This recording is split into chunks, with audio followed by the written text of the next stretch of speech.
Hello, బాగున్నారా? నేను బాగున్నాను. మీ అందరు బాగుండాలని కోరుకుంటున్నాను. మ్మ్, ఏంటి విశేషాలు? లాస్ట్ వీక్ స్టోరీకి కూడా మంచి రెస్పాన్స్ వచ్చిందండి. I'm very happy. బట్ ఏంటంటే బిజీ షెడ్యూల్ కారణంగా నేను పేర్లు నోట్ చేసుకోవాలా. చాలామంది, అందరికీ పేరు పేరున చాలా చాలా థ్యాంక్ యూ.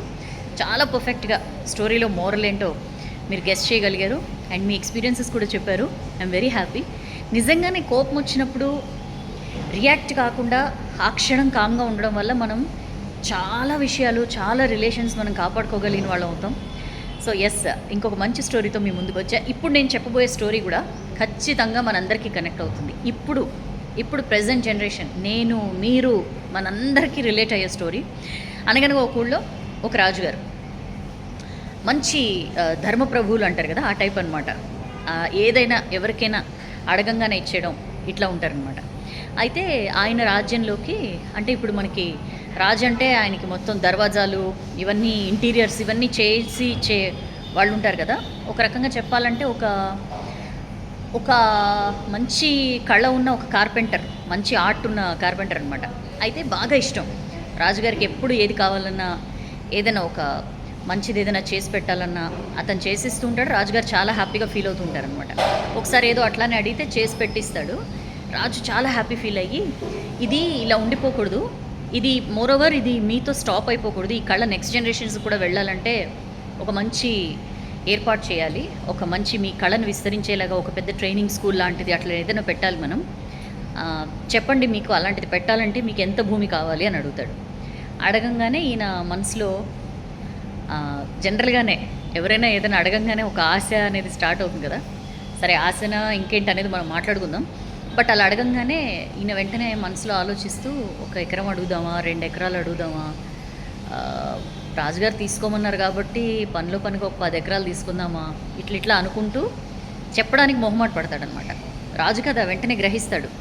సరే, మీరు మొహమాట పడుతున్నట్టున్నారు, ఒక పని చేయండి, మీరు ఇప్పుడు బయటికి వెళ్ళి ఒక డైరెక్షన్ చెప్తారనమాట.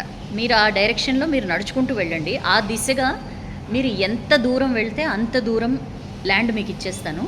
బట్ కండిషన్ ఏంటంటే సూర్యుడు అస్తమించే టైం, అంటే ఈవినింగ్ సూర్యుడు అస్తమించే టైం వరకు మీరు తిరిగి వచ్చేయాలి.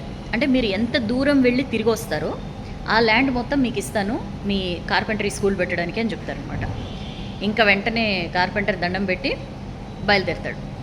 బయలుదేరి నడుస్తూ ఉంటాడు. ఆలోచిస్తూ ఉంటాడు, నేను ఇట్లా మెల్లగా నడుస్తూ ఉంటే నాకు చాలా తక్కువ ల్యాండే దొరుకుతుంది, ఇట్లా అయితే కష్టము అని చెప్పి నేను పరిగెడతాను అని చెప్పి పరుగు స్టార్ట్ చేస్తాడు అనమాట. ఓ పక్క మధ్యాహ్నం ఎండ టైము కాలిపోతూ ఉంటుంది, ఇతనేమో పరుగు స్టార్ట్ చేస్తాడు. సరే, రాజు దూరం నుంచి చూస్తూ ఉంటారనమాట.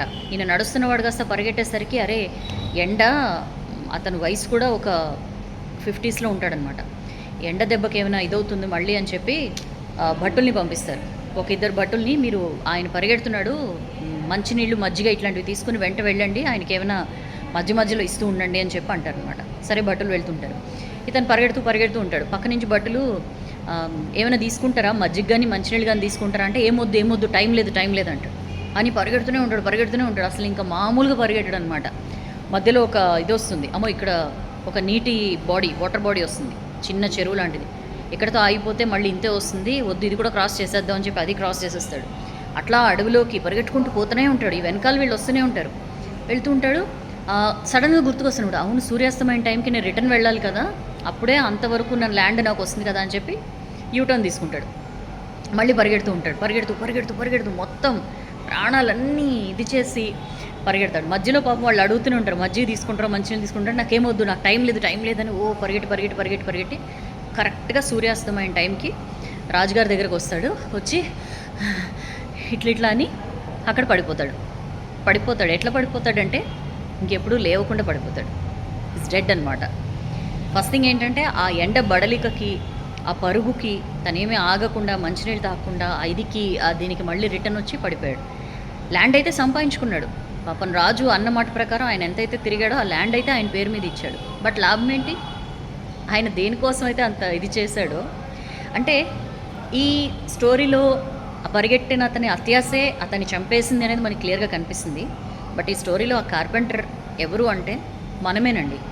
నిజంగా ఆలోచించండి, మనం లైఫ్లో పరుగు విపరీతమైన పరుగు. నాకు ఇది కావాలి, నాకు అది కావాలి, నాకు అది కావాలి, నాకు దీనికంటే అది కావాలి, ఇంకొకటి కావాలి, ఒక కార్ కాదు 2 కార్లు కావాలి, ఇంకో పెద్ద కారు కావాలి, ఇంకొక బ్రాండ్ కావాలి, ఈ ఒక్క ఉద్యోగం చాలదు, ఇంకో 2 ఉద్యోగాలు చేద్దాం, పార్ట్ టైం చేద్దాం, అది చేద్దాం, ఇది చేద్దాం. ఎంతసేపు ఈ పరుగే. ఈ పరుగులో పడి అసలు మనం దేనికోసం పరిగెడుతున్నాం అనే విషయం కూడా మనం మర్చిపోతున్నాం. ఎండ్ ఆఫ్ ద డే ఆ పరుగు ముగించుకుని మనం వచ్చేసరికి ఎట్లయితే ఆ కార్పెంటర్కి ఇంకా చనిపోయాడు ఆన్ ద స్పాట్, అట్లనే అవుతుందేమో మనం కూడా ఈ ముగింపు లేని ఈ పరుగు, ఎక్కడ కూడా ఒక పాజ్ లేని, ఒక స్టాప్ లేని ఈ పరుగు మనకి అల్టిమేట్గా ఏమైనా సంతోషాన్ని ఇస్తుందా అంటే స్టోరీలో కార్పెంటర్ పరిస్థితే మనకు కూడా ఎదురవుతుందేమో. ఒక్కసారి మనం స్థిమితంగా ఆలోచించాల్సిన అవసరం ఉందనిపిస్తుంది నాకు. నిజంగా ఈ స్టోరీలో చాలా వాల్యుబుల్ థింగ్ ఉందండి. మనం ఈ పరుగు పందెంలో పడి అవన్నీ మర్చిపోతున్నామేమో అనిపిస్తుంది. పాజ్ తీసుకోండి, ఒక్క క్షణం ఆగండి. ఇంత వెంపర్లాట అవసరమా?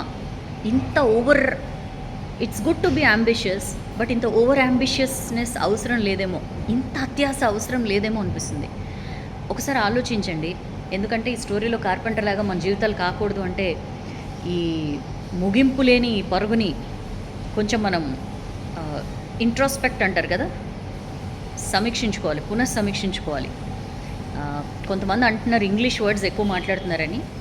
నేను మామూలుగా కొంచెం అంటే సహజంగా న్యాచురల్గా ఉండేలా వీడియో నేను ట్రై చేస్తుంటాను. సో మనం ఎట్లయితే మాట్లాడేటప్పుడు ఇంగ్లీష్ వర్డ్స్ దొర్లుతూ ఉంటాయో అట్లనే వీడియోలో కూడా వస్తున్నాయండి. బట్ అగైన్ మీ సజెషన్ నా ఇంప్రూవ్మెంట్ కోసమే కాబట్టి సజెషన్, ఇంప్రూవ్మెంట్ అన్నీ ఇంగ్లీష్ పదాలే వస్తున్నాయి అలవాటు. సో నేను సాధ్యమైనంత వరకు తెలుగు పదాలు వాడి మీకు కథలు చెప్పడానికి ట్రై చేస్తాను. ఏమవుతుందంటే అట్లా నేను పట్టి చెప్పినప్పుడు అందులో తెలియని ఆర్టిఫిషియల్నెస్ అంటే మరి కృత్రిమంగా తయారవుతుంది కథ చెప్పడం. అందుకని చెప్పి న్యాచురల్గా ఆ ఫ్లోలో అలా వస్తూ ఉంటాయి కాబట్టి ఇంగ్లీష్ పదాలు నేను కూడా పెద్దగా ఎప్పుడు పట్టించుకోను. బట్ మీరన్నట్టు సహజంగా తెలుగులో చెప్పడానికి ప్రయత్నిస్తాను. సో ఎస్, ఇవాల్టి స్టోరీ ఇది. మీరు కూడా అలాంటి పరుగు పందెంలో ఉన్నారా నాకు చెప్పండి. మీరు కూడా కరెక్టే సౌజన్య, మాకు కూడా ఇట్లాంటి ఒక ఆలోచన వచ్చింది అని మీ ఎక్స్పీరియన్సెస్ ఏమైనా ఉంటాయి, ఈ స్టోరీతో మీరు రిలేట్ అయితే కనుక నాకు కింద కామెంట్ సెక్షన్లో పోస్ట్ చేయండి, తప్పకుండా చదువుతాను. అండ్ ఎస్, ఈ స్టోరీ నుంచి ఇంకా మీరు నేర్చుకున్న వాల్యూస్ ఏంటో కూడా చెప్పండి. నెక్స్ట్ వీక్ మరొక మంచి స్టోరీతో కలుద్దాం. టిల్ దెన్, పరుగు పందెల్లో పడి మీ విలువైనవి, మీకు కావాల్సినవి వెనకాల మర్చిపోతున్నారేమో, వెనకాల వదిలేస్తున్నారేమో ఒక్కసారి ఆలోచించుకోండి. ఓకేనా? This is your Soujanya signing off.